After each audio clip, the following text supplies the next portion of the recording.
सुप्रभात प्यारे बच्चों। आज हम कक्षा 3 की हिंदी पुस्तक खुलते पंख पाठ 4 पढ़ने जा रहे हैं, जिसका नाम है चतुर गीदड़। चतुर का अर्थ होता है चालाक, जिसे हम इंग्लिश में कहते हैं क्लेवर। और गीदड़ एक पशु का नाम है, जिसे हम सियार भी कहते हैं। और गीदड़ को इंग्लिश में कहा जाता है जैकल। तो बच्चों, आपने खरगोश और लोमड़ी की चतुराई की तो कई कहानियाँ सुनी होंगी।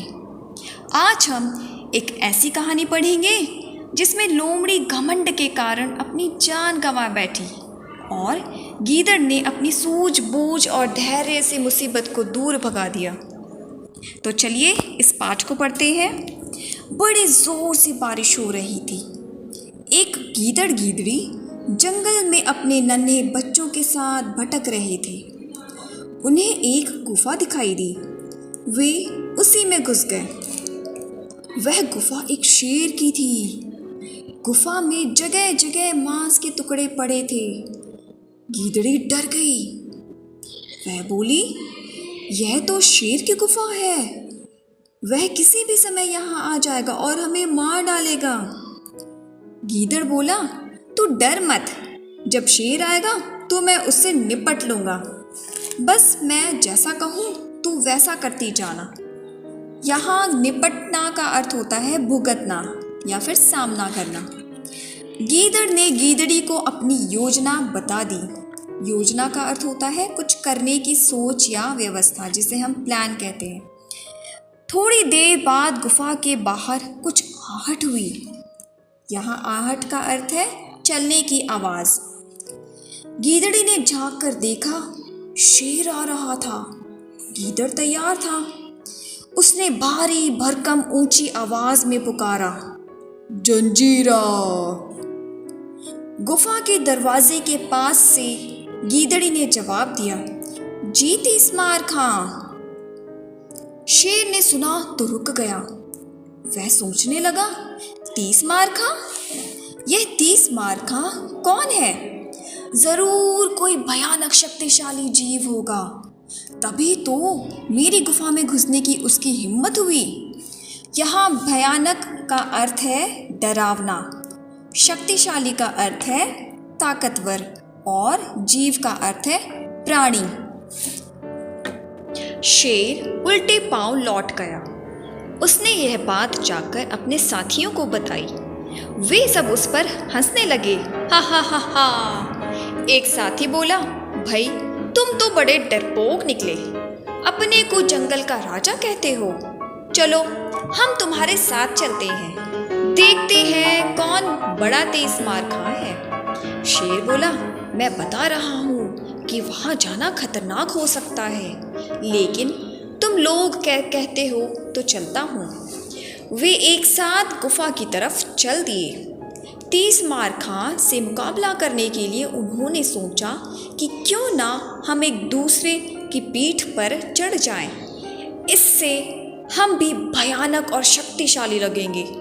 वे एक दूसरे की पीठ पर चढ़ गए। गीदड़ ने उन्हें आते देखा तो रौबीली आवाज में बोला, अरे जंजीरा, ये बच्चे क्यों रो रहे हैं? यहाँ रौबीली का अर्थ है रौब से भरी आवाज। गीदड़ी बोली, बच्चे भूखे हैं, ये शेर का मांस मांग रहे हैं। गीदड़ ने कहा, सुबह ही तो मैं शेर मार कर लाया था। गीदड़ी बोली, 30 मार खां जी, बच्चों को शेर का ताज़ा मांस चाहिए। मुझे शेर की गंध आ रही है। आप बाहर जाकर जल्दी से शेर मार कर लाइए। यहाँ गंध का अर्थ है बू। मैं अभी जाता हूँ, गीदड़ बोला। सबसे नीचे खड़े शेर ने गीदड़ गीदड़ी की बात सुनी तो उसके पसीने छूट गए। पसीना छूटना का अर्थ होता है घबरा जाना। वह जो दुम दबाकर भागा तो उसके ऊपर खड़े शेर भी धड़ाम धड़ाम करके नीचे आ गिरे। दुम दबाकर भागना का अर्थ होता है डर कर भागना।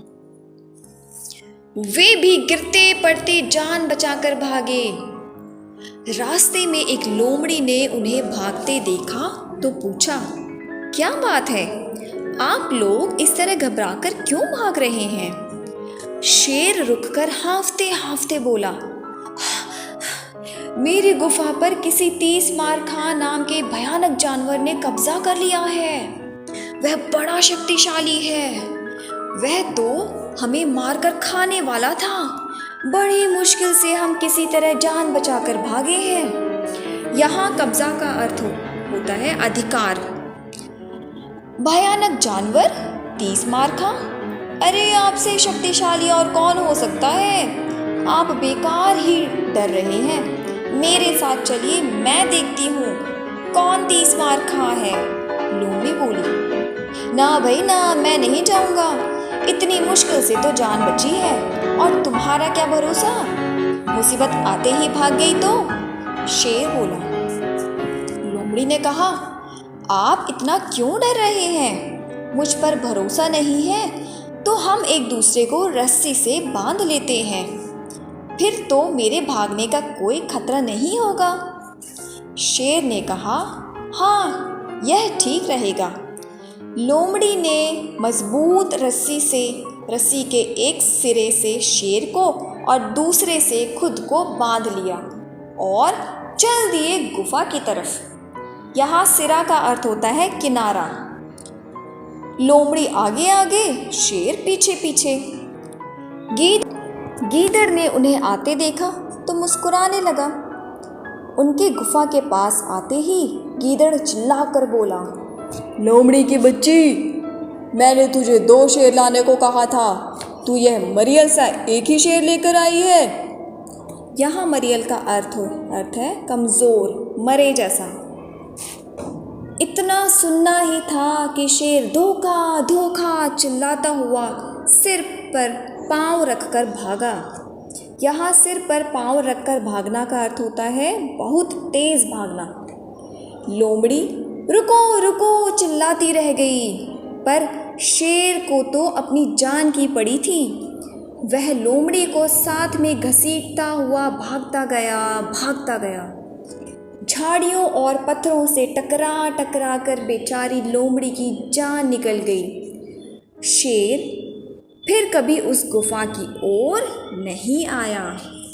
तो बच्चों, यह थी चतुर गीदड़ की कहानी। कैसे चतुर गीदड़ ने अपनी सूझबूझ और धैर्य से मुसीबत को दूर भगा दिया।